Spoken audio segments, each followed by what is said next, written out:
look at this dress.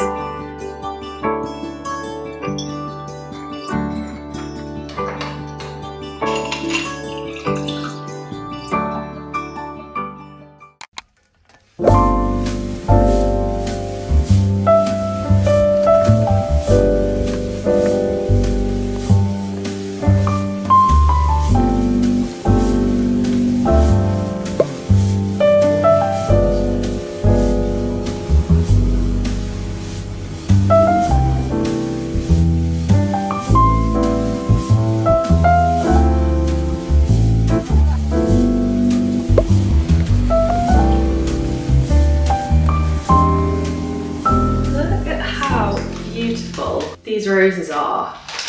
Aren't they stunning? Good afternoon, guys. We have just been for a lovely walk up to the high street, a little mid-morning coffee, apparently a mid-morning ice cream, that's what summers are for, and some flowers. I'm feeling the urge, you know, when you get back from traveling and all you want to do is just reset everything. We're back from Corfu. It was absolutely spectacular. We had the loveliest time. I just love Greece. If I could spend all of my summer in Greece every single year, probably would. I did, of course, vlog the trip, so that vlog will be up soon. But today, we're just gonna have such a lovely summer's day. It feels like a very, very English summer's day today. I've got some fresh roses, I've had my strawberry ice cream and a black coffee. Cameron's currently outside watering the grass, and I'm just feeling so good. You know, when you come back from a trip and you just really do feel refreshed. That is how I feel. I'm feeling good. So I've got some wellnessy bits I want to do today. I've got some meal prep I want to do, but mostly today we're going to talk about the wedding stuff. While we were away, we made a lot of progress, and it feels like maybe more than progress. It feels like we more just really kicked things off. And maybe I keep saying this, that like we're constantly like, now we're going for it, now we're going for it. I think it's a bit of a weird one when you have such a long engagement. I mean, 18 months which is how long we will have been engaged, is just, it's kind of too long in a way, or really as in, I don't need 18 months to plan a wedding, like it doesn't take 18 months. So for a while you're engaged, but you're not really doing anything wedding related, whereas now it feels like the wedding stuff is like more picking up steam, or maybe it's just the vibes are picking up steam. So I've got some new like bridal looks and like some fashiony bits that I've got that I now want to show you. I'm going to go through all the questions that you sent me via the Q&A. Anyway, vibes are high. Vibes are high today. I don't know what to tell you. I'm feeling really good. Everything's feeling so summery. We've got a dog with us. It's Bonnie. Some of you will recognize her already. I feel like we just have a constant rotation of other people's dogs in this house, and I'm so happy about it. I am going to get these into some water right now. They're so pretty. Then I'm going to show you some of the new clothes that I've got, and then we'll sit down and do our Q&A catch up in a bit.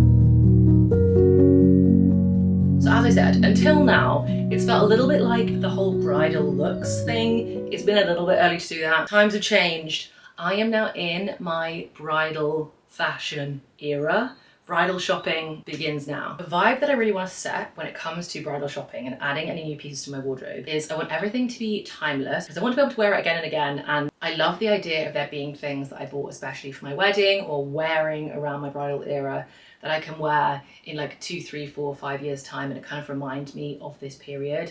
And then fundamentally, even more than timeless, I want everything to feel very elegant and very effortless. I always like things to be very comfortable, very effortless, but I want it to feel a little bit elevated. So I have some pieces to share with you from Lily Silk, and I do have a couple of discount codes with them as well, in case you want to do either some bridal shopping or just some general summer wardrobe shopping, because their pieces are so perfect for a very elegant summer. The first piece that I want to show you is actually the t-shirt that I'm wearing. This has set the standard for summer t-shirts for me now, because it is pure silk. In fact, I think, if I remember correctly, I can't even feel where the label is because the label's so soft. Okay, yeah, I was right. This t-shirt is made of 100% mulberry silk. That means it is extremely breathable, and it almost like the actual feel of the fabric almost has like this cooling feel to it, which means it is so perfect for the summer months. This is also a really good place to start if you kind of want to dip your toe into the elite experience of wearing silk. Then a t-shirt like this is a more affordable option as like an entry point if you wanted to try out what wearing silk feels like. Once you do, you won't go back. But this is the first piece, a t-shirt. I mean, obviously there are unlimited ways of styling a white t-shirt. At the moment, I've just got these on with my Suzanne cropped trousers. I'm also loving a long white maxi skirt at the moment. I think this t-shirt, because this also falls, if I untuck it, it's only tucked in a tiny bit. This also falls at such a lovely point, and it's kind of got like a waist skimming element to it. Anyway, first up is white t-shirt. Now, let me show you some of the other pieces that I've got, which are a bit more like wow factor. And yeah, let me show you what's next. Next up, we have this silk suit vest. This honestly feels so luxurious. I guess, to be honest, because it is, you can just feel in this, the quality is unmatched. The lining is also 100% silk. The design details on this are beautiful. Little notched collar and the tapering on the waist. If I still worked in a corporate office, this is exactly the type of thing that I would want to wear into work during the summer months. It feels so professional, so elevated, but not in a stuffy way. Again, you can wear these. I could wear this just as I am now, or I could dress it down with some jeans. Let me show you. But to be able to dress it down with just a pair of blue jeans, I think it looks so lovely like this. Pop on some pearls, and to me, this is the perfect go meet with my maid of honor and chat about bridal things, or go and talk to my mum about what we want the bridal bouquets to look like, or nothing to do with wedding at all. This is just brunch with your girlfriends. But this vest just automatically makes it feel so put together. Like this is a proper outfit just through putting on one special piece and your favorite pair of jeans. This is where the effortless bit really comes in, guys. I mean, talk about not having to do a lot and achieving the most. I am actually obsessed with it. Okay, fine. Next, we have silk suede wide leg pants in the most beautiful color. This color is called light apricot. It's almost like a champagne bronzy but like warm toned. Oh my gosh, they are stunning. They are so lightweight. These are also wrinkle resistant, so if you're like me and really like linen, but it can be such a pain if you don't want to go for the full-on crinkle look. They've got pocket detailing on the back. They've got lovely deep pockets. They've got belt loops. I just think these are the most elegant elevated trousers ever. I would happily wear these with a little tank, a white t-shirt and flip-flops to like drink rosé in the sunshine in your friend's back garden. Or I think these can be dressed up. I think that this vest, these trousers, and then a little pair of strappy ivory cream heels, the chicest thing ever. I've even got a little bag that matches. I think this is a whole thing. Who doesn't love a fully tonal outfit? If in doubt, dress in tones and you'll never miss. Let me just pop you further backwards so you can see the full effect. Hopefully you can see them fully now. They're so nice. Next, we've got another top, and of course we had to have some cashmere in here. Lily Silk's cashmere is supreme. This top is made of undyed baby cashmere, so it is so incredibly soft. Because it's cashmere, it also means it's breathable. I think a basic crew neck little cashmere tee like this is the perfect transitional piece. It'll keep you so warm in winter without overheating you in summer. And to me, this top is the perfect spring to summer and then summer to autumn piece. Again, you can view it as really just a t-shirt, which means it is so versatile and you can style it 1,000 different ways. But instead of it looking like just a t-shirt, I mean, you can even just tell it's the really small things, but like the stitching is done so beautifully and like all of the finishes. And then I've just tucked this in to the silk suede trousers and popped a little belt on. The fabric of the silk suede is so soft, I keep like rubbing my leg. I popped a little belt on to style it. I've still got my little strappy heels on, but to be honest, I actually will take these off and I would instead wear this outfit with just some little trainers. I would honestly just pop on either some trainers or some sandals and just wear this as a very dressed down casual outfit that makes you look very put together. We're on to the last piece, and the last one, just here it is. Okay guys, look at this dress. I was officially signing my papers and doing like the civil ceremony bit of it in the UK during the summer, I would 100% wear this dress. We're actually doing ours in the depths of winter, but I'm seriously considering how can I style this to be able to wear it for that. I think this dress is so chic. It has these beautiful draping ties, which are tapered in the cut. And I think they just kind of like billow behind you as you walk. They honestly give off like mini veil cape vibes. The neckline is stunning. It's got this slight roll neck, and obviously those ties are so versatile. You can tie them in a bow around your neck. You can do so many different things. Personally, like I said, I just love having them kind of cascading down your back, falling behind. But isn't this stunning? Let me put my little strappy heels back on. With some little strappy heels, it's perfect. It's so chic. I absolutely love it. Also, a huge bonus point of it, it's made out of a new innovative type of silk that actually means it's machine washable. This you can just pop in the washing machine. Even if you're not getting married and it's nothing to do with bride, I just think this is the most beautiful summer piece. You could wear this as like resort wear, on holiday, summer date nights. You can also definitely style it in different ways, like I said. I also think because of this being a slight roll neck, you can almost turn it into a top and a skirt type feel with a little waist belt. I also really like this actually. This feels like a completely different outfit. This is like fully switched up from being like a dress that I could wear to something wedding related to just like a lovely white elegant outfit to wear to basically anything lovely. Yeah, I really like the cinched in look as well actually. Well, and this also matches my little saddle bag. I'm just gonna test it with the bag. Okay, grab the bag. Matches the belt perfectly. I'm sorry, can somebody please fly me to Paris so I can wander around the art district of Marais and just look at all of the lovely elegant shops and eat macaroons and drink lovely coffee? Guys, I belong in Paris. Someone ship me to Paris. How beautiful is this dress? I'm dying. Right, I'm going to change out of this, put my other clothes back on, because as much as I would love to swan around in this, for honestly probably the rest of my life, I'm gonna put something a little bit more practical on to head back into the kitchen so we can do some meal prep. But if you want any of these pieces, which I'm sure you do, then I have 2 discount codes available for you. I will pop them both on the screen now, and I'll always pop them in the description box. One will get you 20% off of everything, which is more of a discount than you can get on anything on their site at the moment. And the other one will get you 25% off if you spend £480. So you can get a full quarter off of your basket if you spend 480 or 20% off literally everything. But these pieces are truly beautiful. Time very sadly to take them off. I just want to live in this forever.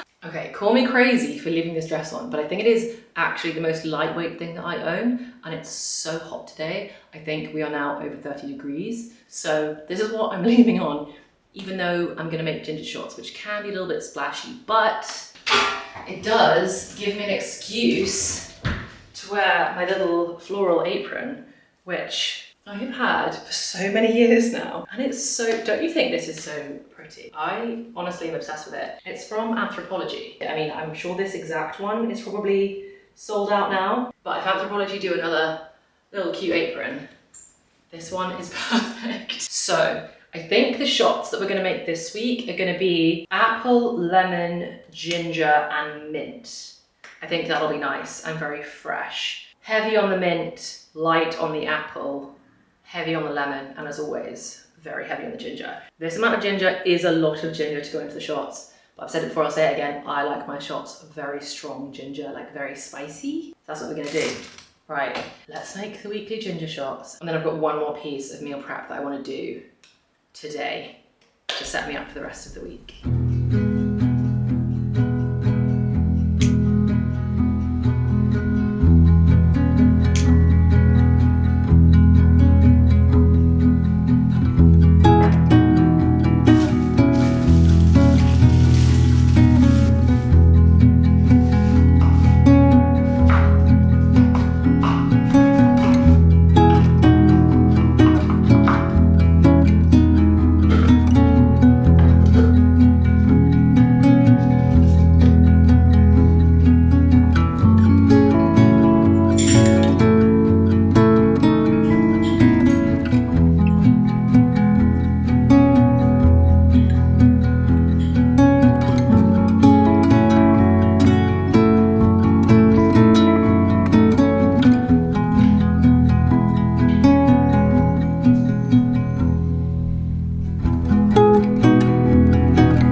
had one, I really believe making these shots from home would be right up there at the top of the list. Making your own little immunity shots to just grab one out of the fridge whenever you need one. Honestly, I'll have one of these like every single day. They're so easy to make. They're so cost effective. I truly just love them. Right, I'm gonna get these into the fridge. And then the second thing that I want to meal prep just quickly is some breakfast for the rest of the week. This weather is insane. It's remaining crazy. Apparently it does reach something like 34 at the weekend, something mental. So I only want some like nice, cool breakfasts. We will not be turning that oven on or that hob for many days. It's gonna be salads. And for breakfast, overnight oats. So I'm gonna make my overnight oats in bulk, I think. Again, just meal prepping overnight oats, especially in the summer, is such a hack because you can top them with whatever you like and it's delicious every single morning and it's so easy. My favorite recipe, which is what we're gonna do now, is to have as the base oats, chia seeds, sprinkle of cinnamon and grated apple, kind of like a little bit of a bircher. And then I top it with a mix of things. I always like topping that with raspberries, almond butter, mixed seeds, and probably some more cinnamon. That would probably be my favorite topping combo, but you can just top it with anything you like. It would be actually lovely to top with like some peaches now that it's like actually, is it stone fruit season? I think stone fruits are actually later in the summer, but whatever. I think with like peaches and stuff on top would be lovely. To be fair, right now I should just be having them with like British strawberries, like Wimbledon ready British strawberries. So I'm gonna do that now very quickly, takes 2 seconds. And then we can have a sit down. Right, I need the jar. I actually prefer the ones with the wooden lids, but the one that I normally use has now been used for something else. So we've got one of these, but you can really just use anything. Cameron, whenever he makes them, he just makes them in like a Tupperware, like a square one. But there's something about like spooning something out of a square thing. It just belongs in something round in my head. Make that make sense. So we've got the jar, then we need the yogurt. This is the Supreme yogurt. Anything Rachel's organic, I love. The coconut one, it's not like dairy free, it's not actual coconut yogurt. It's just Greek yogurt that's like coconut flavored, but the coconut flavor is really subtle. It is the best yogurt. It's the best yogurt. Oats, chia seeds, cinnamon, grater, chopping board. Unfortunately, I have no recipe for this. I just go on like a consistency. I've got half a tub of yogurt left, so I will just stick all of that in. But to be fair, I feel like half a tub is probably about right. Healthy sprinkling of chia seeds. Don't know how much that is. Maybe like a tablespoon. And then probably like 2-3 tablespoons of oats. Give it a mix. My very non-scientific method is to basically get it with the yogurt so it's pretty kind of solid and there isn't much yogurt spare. And then I will top it up with some almond milk until it's until it's very liquidy, because obviously overnight it's gonna soak up the oats and especially the chia seeds are gonna soak up all the liquid. So you want to put it in overnight where it's very liquidy. So in the morning it comes out, I guess, kind of like a yogurt texture. You don't want it too thick and you don't want it too watery. But if you put it to bed overnight as pretty watery, then it comes out perfect. Right, I'm gonna do a tiny splash more. Grate my apple. You can squeeze all the juice out if you don't want it to make your oats more liquidy, but in my head I'm like, why wouldn't I want apple juice in there? So I don't do that. Thin the apple, then sprinkle in some cinnamon, because I am cinnamon obsessed. Oh my gosh, that smells so good already. Okay, so that is all done. Overnight oats. Why am I explaining overnight oats like it's a scientific experiment? Sorry, literally every single person knows how to make overnight oats, but anyway, overnight oats done, shots done.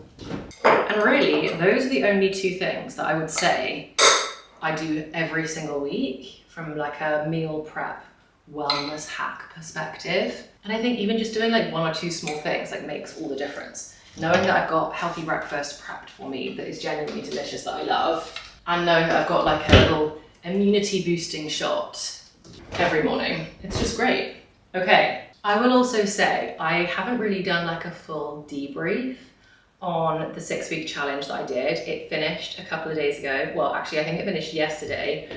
And it, if I'm honest, kind of ended up being a 5-week challenge because the final week was in Corfu, was in Greece, which maybe I didn't plan that entirely brilliantly because that final week I obviously didn't do all of the things on my list. There was no tidying up or cleaning up in Greece. I mean, I guess there was because we were in an Airbnb. But what I will say is doing a bit of a challenge and setting yourself just a 6-week challenge. 6 weeks was such a good amount of time. Like really investing in yourself and putting in the work. I don't know, I feel like it really embedded some of those habits for me. I now do take my supplements literally every single day without fail. It helped me think through like my nutrition a little bit more. And even though things like doing my shots and doing like meal prep for the week wasn't on my list, I kind of was just paying more attention to just like how I look after myself and how I try and optimize my life so it's like as streamlined as it possibly can be. So highly recommend is all I'm saying. Highly recommend a little challenge. I'm definitely going to be doing more of those. Maybe I'll do one like heading into each season because kind of resetting for each season is quite a nice way to do it. Okay, I'm going to finish tidying up and then I'm going to get myself a drink and then we're going to sit down and chat.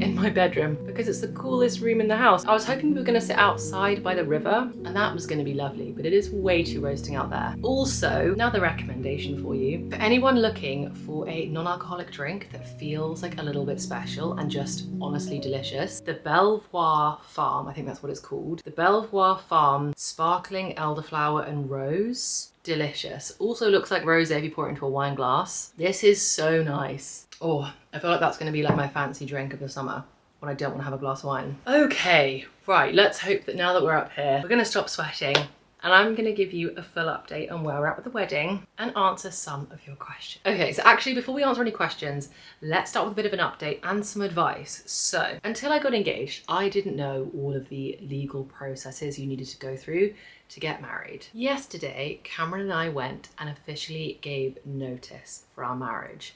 So giving notice, for anybody that doesn't know, is an appointment that you need to book more than 28 days, but less than 12 months before the day that you legally get married. So you do have quite a long span within that. I would say, I would recommend to give notice, to book your appointment to give notice. Basically, as soon as you know your wedding date, you might as well book it in. I do know some people that left it like a couple of months out and they couldn't get a slot that wasn't like outside working hours or that was like really inconvenient. They had to go kind of in the middle of the day on a Tuesday and take time off work in order to go to the appointment because the slots do book up. I'm sure it will depend on the council within which you live and how many registry offices you've got within your council and how easy it is to go to ones. Basically giving notice is you telling the council in which you live, like you telling your council that you intend to get married. In order to give notice, you have to have your wedding venue booked, so where you're actually getting married, because you have to give all of those details when you give notice.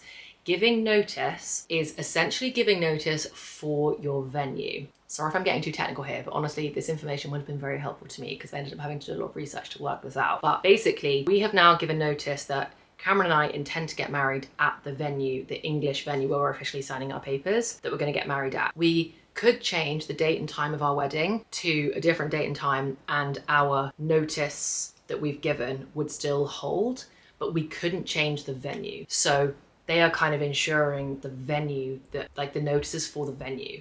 So if we decided to get married at a different place and a different location, we'd have to go back and give notice again. Everything with a wedding costs money. Giving notice costs £84. So just the appointment of letting someone know that you plan to get married costs £84. And then actually getting married also costs a load of money. We're doing it at one of the more iconic venues in London. So our actual appointment to sign the papers is costing us nearly £1,000. And that is for a room that seats like 12 people. So it's like a very small room so that just like immediate family can come if they want to for us signing the papers. That's £1,000. I mean, all of this stuff really adds up. Anyway, that's a bit of advice for you. If you are a bride-to-be, just make sure you factor in giving notice to your whole legal proceeding process stuff. And it all kind of came about so quickly because we literally like landed from Corfu and then woke up the next morning and then like needed to go give notice. It's all been a bit of a rush since we got back. So it was all a bit unexpected to me, but basically you each have an appointment one after the other. So I had to go in first and they basically asked me a load of questions about Cameron to see if I know the answers. So they asked me his full name, including any middle names and how you spell those, if he's ever had any different names, if he's ever changed his name before, if he's ever been married before, what his date of birth is, what his job title is, and like where it is that he works. They asked us questions about if we, to our knowledge, are related or have ever been related through like adoption or fostering or by blood. Like there was a whole list of ways in which we could be related and have we ever been? And then after I had my appointment and asked and like answered all my questions, then Cameron went in and had to do the same for me and answer a lot of questions about me. Anyway, we gave notice, we got that appointment finished, we've got all our paperwork, that's all ready to go. So now we're all prepped for our legal ceremony next year. So in a way that feels kind of like the biggest thing that we've done so far because it felt very official. And then the other major things that have been happening over the last couple of weeks, I've officially asked all my bridesmaids to be bridesmaids, which I'm so excited about. We've also been confirming all the bookings for the accommodation for like nearest and dearest out in South Africa. So my parents have now booked their flights. My sister's booked her flights. Nearly all of my bridesmaids have booked their flights. A load of Cameron's groomsmen have now booked that. It's all starting to feel really real. Oh, I collected my dress. I can't remember if I told you that already. That happened a few weeks ago now. I've collected my dress now with my mum, hung up in my childhood bedroom. And I went over at the weekend to try it on again, like in my own environment, not in the little secondhand shop. And that felt really special because I also got to show my sister who wasn't there when I actually chose my dress. So that's all now at home. Not to jump too much between like updates and questions, but one of the questions that I got was, did you cry when you tried on your dress for the first time? No, I didn't. And if I'm honest, I didn't even necessarily feel like close to crying. There were a couple of times during my dress trying on process, I felt a little bit emotional, like with other dresses. But I think that was more because it was making my whole bridal vibe feel very real. I don't think when it comes to my dress, I'm ever gonna cry or, I don't know. The dress part, I obviously wanna look nice, but in the end, I've gone for something quite simple, I think. I don't know, I love my dress. I don't wanna give away any spoilers, but I think the dress is like not the most important bit of the wedding to me, and it's not the most important bit of the experience. I think I'll probably cry walking down the aisle because like Cameron will be there, and I'll probably cry during all the speeches. So I think there will definitely be a lot of moments where I'm emotional, but I think my dress, personally for me, I think everybody is emotional about different things. I just think what I wear is not something that makes me feel emotional, but maybe I'll feel emotional when I put it on and it properly fits me and everything like that. But okay, let's dive in to some of the questions that you guys sent through. How would you describe the aesthetic of your wedding? Okay, so the vibe or the aesthetic that we're going for is English garden in South Africa. We kind of just want it to feel like a merge of a lovely English garden set in the vineyards of South Africa and just a real blend of the two of us. More than an aesthetic, we've, I guess, more set like a vibe that we want or a feeling that we want. And we really wanted to feel like having all of our friends like over to our house and like going on one big group holiday, but with all of our family and friends.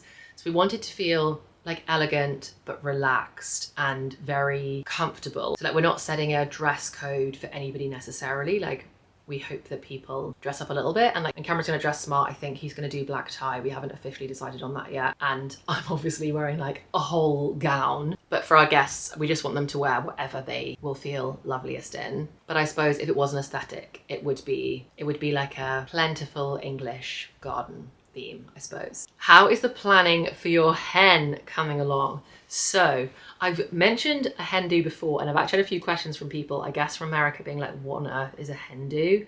So in England or in the UK, we call a bachelorette a hen do, and then in Australia, I think it's a hens with like an S on the end. But yeah, it's basically my bachelorette party. But the hen planning has not really begun in a planning sense, but more from like a conceptualization perspective. Like I've started thinking about it. Ultimately, I think the hen is going to be up to my bridesmaids and my maid of honor. Originally, I was planning on like fully planning it myself and being a little bit of a control freak about it, but I'm going to try and relinquish my type A side, embrace the type B in me, and just go with the flow. The only things that I suppose I probably am going to be more involved than some brides are because of a couple of things.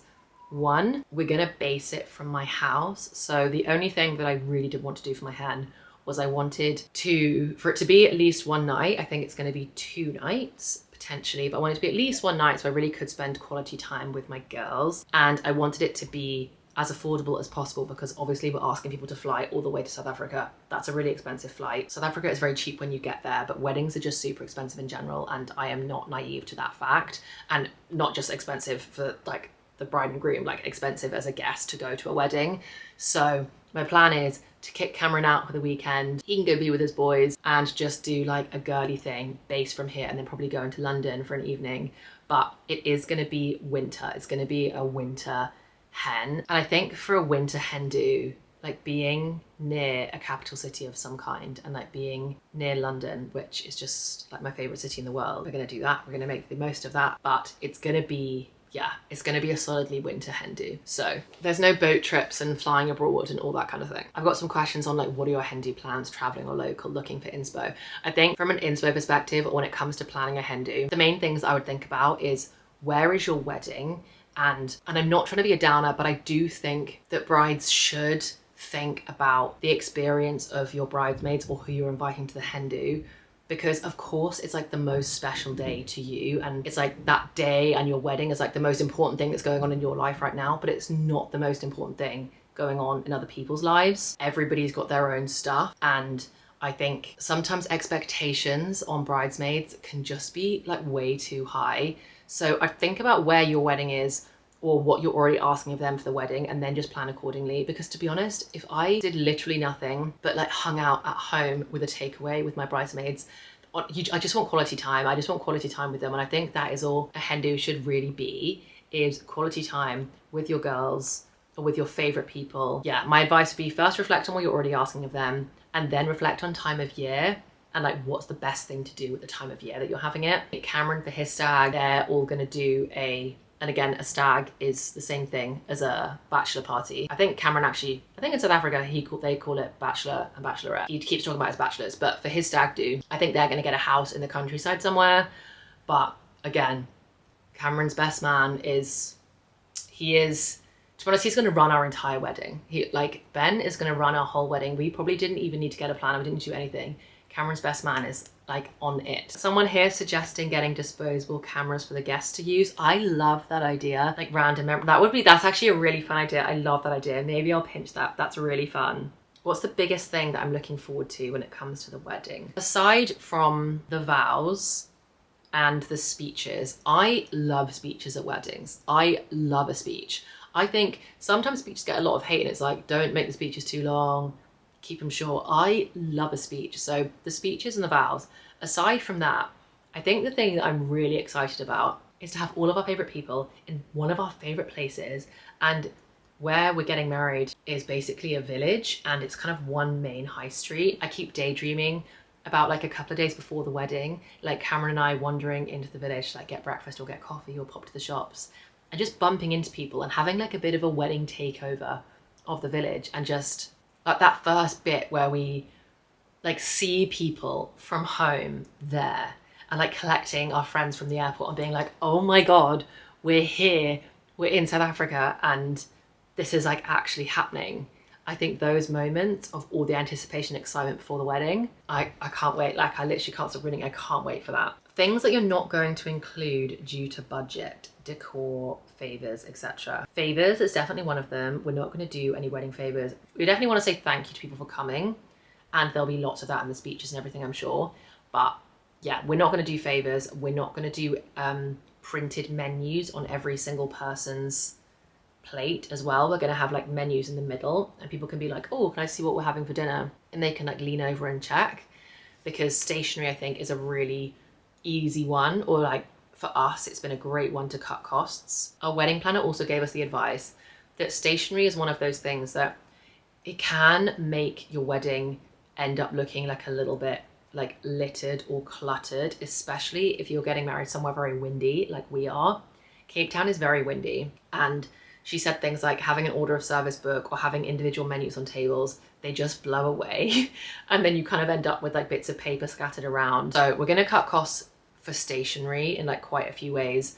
Same thing with invites. In the end, we decided to just make our own on Canva. From a decor perspective, I think flowers is like the most expensive thing. I mean, flowers are crazy expensive, but they are so beautiful. And I think florists do sensational work. So the work that they do, I think, shouldn't be dismissed. We also just love flowers. I mean, I do. I'm just like a very floral kind of gal. So the way that we're doing it is we've just set a portion of our budget for flowers, and I do actually have, I can share with you guys. I'm trying to put together like all of my wedding planning tips into a bit of a template that I can share with you.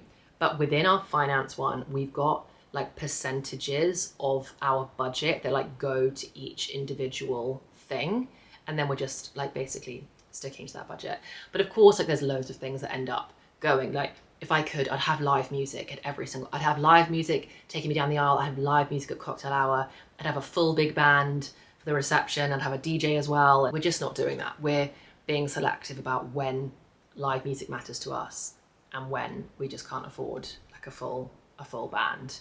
So I think instead of there being one whole thing that we're cutting due to the budget, it's more probably like skimming the top of lots of little things. The fact that I got my dress secondhand has saved quite a lot from my dress budget as well. So originally I was definitely not going to do a second dress. I still don't want to do a second dress if I can avoid it, but I might just buy something from ASOS that if I decide I want to switch, or if I get food all over my wedding dress or something, I can switch if I want to, but I'm not going to invest in a second dress, which saves money as well. Non-traditional or unique things that you're including at your wedding. So in terms of non-traditional things that we're doing, we've actually just started making a list of the ways in which we want to add our personality or our own kind of family traditions to the wedding. So we don't really have that list yet. We do have a list of things that we're not doing. So for example, we're not doing a father-daughter dance. I definitely want to dance with my dad at my wedding, but we're just not the kind of people, like I think we just wouldn't be able to take it seriously, like, and have some really like emotional, I don't know, it feels to me, and again, like everybody's wedding choices are so personal to them. So this is, I'm not, anything I say, if you're not doing the same thing, it's like not a judgment. This is just what for me. Sometimes I feel like the father-daughter dance is a bit like a father-daughter goodbye, because traditionally like the man is like handing over, like your dad is handing over the woman, like the bride, to the groom. And that's just so not the case. I just feel like me and my dad like would just not be able to keep a straight face through it. He'd feel really like awkward about it. I don't know. When we got engaged, I remember like Cameron really wanted to ask my dad's permission, because Cameron's upbringing is like a little bit more traditional than mine, and obviously he wanted to be super respectful. And my dad was a bit like, why? It's not up to me. So my dad's just not like a very traditional guy. So I think, yeah, we're not doing a father-daughter dance, but I will be saying to the photographer, please can you make sure to get some pictures of me and my dad dancing together, just like on the dance floor amongst everyone. But I think some of these things aren't necessarily traditional, like traditional English traditional. I think some of these things are more kind of like modern weddings things. Like we're not doing the garter thing. I'm not going to do a bouquet toss. We're even still debating doing like cutting a cake. We might not do a cake. There's quite a few things, I guess, that we're not doing. We're still trying to work out what things we want to do. Those are some of the things that we're not doing. Is it actually cost effective to have a wedding abroad compared to the UK? So I obviously can't speak for like abroad in general. The costs in South Africa once you get there are much cheaper for us. I would say that the quality of the wedding that we are having, the quality of the wedding we're having and the standard of vendors that we have booked for our wedding, we could never have afforded that standard in the UK. So I do feel like we're having like an amazing wedding for our budget, and we're constantly trying to like rejig the budget so we can fit extra things in it. But we do have to fly there. There are some things that we're not able to do ourselves. It kind of, in a way, doing it abroad forces us to do like the big white wedding in lots of ways that maybe we wouldn't have if we'd done it here, in terms of my mum definitely would have made my wedding cake. In fact, anyone that has the book, the Soho Home book, Eat, Sleep, Nap, or whatever, that can't be right. Whatever that book is, I'll pop it here. Like everyone has this book. It's like one of those ultimate coffee table books. In that book, there's a section on hosting. And in that book, there is a spread on, I don't know if it's like the owners or the friends of the owners. There's a couple that is featured that did their wedding kind of on the cheap in the UK. And I think they spent £5 grand in total. And It was beautiful. And I remember seeing that inspo years ago when I first got that book back in goodness knows when, 2021. I have no idea when I got that book. But I remember thinking to myself, when I get married, that's the type of wedding that I want to do. Or if I did have a wedding at home, that's the type of wedding I'd do. And it's just beautiful and so nicely done. So if you want inspo on all the different ways you can do a wedding on the cheap, but done really elegantly, check out the spread in that book. Definitely recommend. But no, we are spending more than £5,000, quite a bit more than that, and we're doing it abroad. So I don't know if it's cheaper or not necessarily. I feel like it is cheaper, or I don't think we're necessarily spending any less, but we're getting more for our money, if you know what I mean. Are you gonna film the wedding for YouTube? I'm not going to vlog. My current plan is to vlog like right up to the wedding, and then I'm definitely not vlogging like on my wedding day. And to be honest, I'm definitely not vlogging like a few days before probably. I need to work out what all of our plans are, but I definitely want to switch off and just really enjoy that time with family. But we do have a videographer. So I feel as though we're all kind of going along this process of planning this wedding together. So I feel like I do, of course, want to share the finished output of like a video of the day with you. But there's always a chance I'll feel like a bit vulnerable about it, or it'll be something that I want to keep just for us. But I'm like 99% sure I'll share it with you guys. It's not like a vlog, but hopefully it's like way better than a vlog because it's a professional videographer capturing the day. So yes. How many of you are invited or going on the hen, and what's the brief? So obviously don't have the brief yet or anything like that, but I think there will be maximum 10 of us. I have 6 bridesmaids, plus me, that's 7. And then I think there's a couple of extra girls that I'll invite along to the hen do that aren't bridesmaids. Any ideas on the honeymoon yet? Yes, we've booked our honeymoon. That's actually something we did while we were in Corfu. We fully booked our honeymoon. Flights, hotel, like everything is done. No. Good girl. So yeah, honeymoon is all booked. We're going to Mauritius. I think it's probably quite a popular destination to do your hen do if you're in South Africa, because it's like less than, well, I think it says it's 5 hours, but I think once you're on the plane, it's less than 5 hours from South Africa to Mauritius.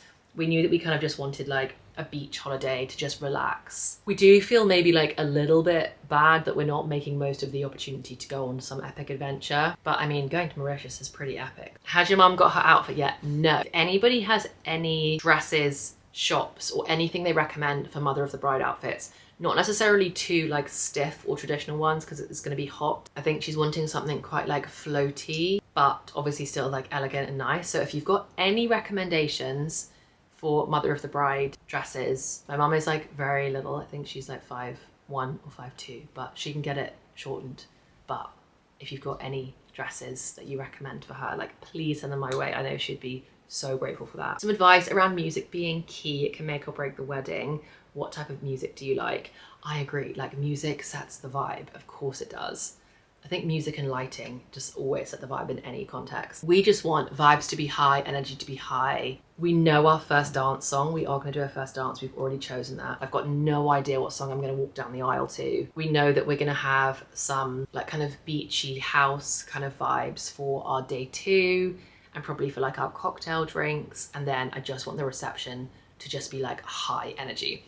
One thing we did do, I think this is quite a popular thing to do, but I do really recommend it if you haven't sent out any invites for your wedding yet, is one of the questions we put on our invites. The way we phrased it was like, what song would get you up on the dance floor, or like which songs would get you up on the dance floor, so that we've had, as our guests have been RSVPing, that we're basically they're helping us build a playlist, which is really great because it means that you know that those songs, there's going to be someone that's going to be like, yes, I love this song, and they're going to jump off their feet and get dancing. So that's a good tip for attaching to your RSVP, is asking people like what songs would get them vibing. What color are your bridesmaids dresses? I feel, am I giving away too much? Am I just like telling you everything, and now the wedding is gonna come around and you're gonna be like, I already knew this and I've seen it, I'm not interested in this. Okay, well, the bridesmaids dresses are gonna be pink. I have no idea what shade of pink. I have no idea anything, and I kind of feel like pink is not really in this year from a bridesmaid dresses perspective, so I feel like our options are relatively slim. But I also am not like, they don't need to be they don't need to be bridesmaids dresses. They can just be dresses that are pink that they love. And I know I've already touched on it a little bit. It's really difficult. So many of you have asked me about budget, and kind of more explicitly like exactly how much we're spending on the wedding. It's one of those that I find it really hard to know what to say, because technically I have no issue telling you exactly how much we're spending on the wedding. We have a very strict budget. We're not spending a penny over that. But it does feel like in the online world, money is just like not well discussed. I feel like if I tell you how much we're spending on the wedding, there just are going to be people that get outraged about it, or I get a lot of negative comments about it. I don't know why money does this, but it's just one of those things. So I don't know, I'm still trying to work it out if it's like helpful, or maybe it's just not even helpful to tell you the exact number. I know a lot of people have asked. I think whilst I reflect on whether it's just gonna come back to bite me in too many negative ways to tell you the exact number, I think the main thing that I would give you advice for on budget planning is just don't push yourselves too far. Before you go into selecting any suppliers, selecting any venues, selecting dresses, right at the very beginning, like from the first minute you get engaged, once you've decided you've enjoyed your like little engaged bubble and you've decided you're going to start planning your wedding, just do budget first. It makes everything so much easier. It's worked so well for us doing it that way. And what I mean by doing budget first, like the first thing I would do, evaluate your savings, evaluate whether you're lucky enough to have any family that will be contributing to your wedding costs or not, and then get a good lay of the land. Like start off by understanding how much money have you got between you to spend. The big question that we asked ourselves was, coming out the other side of the wedding, like you've come home from your honeymoon, life is resuming back to normal, how much money do we each want in our bank accounts? Like how much savings do we still want left there? And then we worked backwards from there. It was like a no-brainer for us that we refused to come home from our wedding with no money in the bank. Definitely not. And even more than coming back from our wedding with no money in the bank, we certainly were not going to come back from our wedding with no money in the bank and in debt. I know people take out like credit cards to pay off for things for weddings. I really wouldn't recommend that. Oh, sorry if my angle just moved, my battery died. But yeah, when it comes to setting your budget, don't do anything that's going to adversely affect you long term. Evaluate how much you want to have at the end of all of this when you are like living life again, then work backwards from there and incorporate, if this took us months, like I'm not joking, this took us months, incorporate every single small cost in there. Like think about how much you're going to spend on shoes, how much you're going to spend on perfume if you want to buy a new perfume. Like go through everything and then add maybe 20%, I'd say, add 20% on top of that. Because the more we went on into the planning process, the more we realized there were things that we didn't know we needed to pay for, like additional hiring. So how much like waiters and waitresses cost. Didn't think about that. Need to include that. How much adding extra light fixtures if you're getting married in a place that doesn't have good lighting, like flooring that you might have to put down. There's so many elements to it that you don't think of that add additional costs. So I just add 20% or whatever number you think you come out at, and then you'll be in a good place. But yeah, we do have like a big budget spreadsheet, and I can document our budgeting process in some more detail if you find that helpful and make that available for you guys. I am working on some cool stuff that is wedding related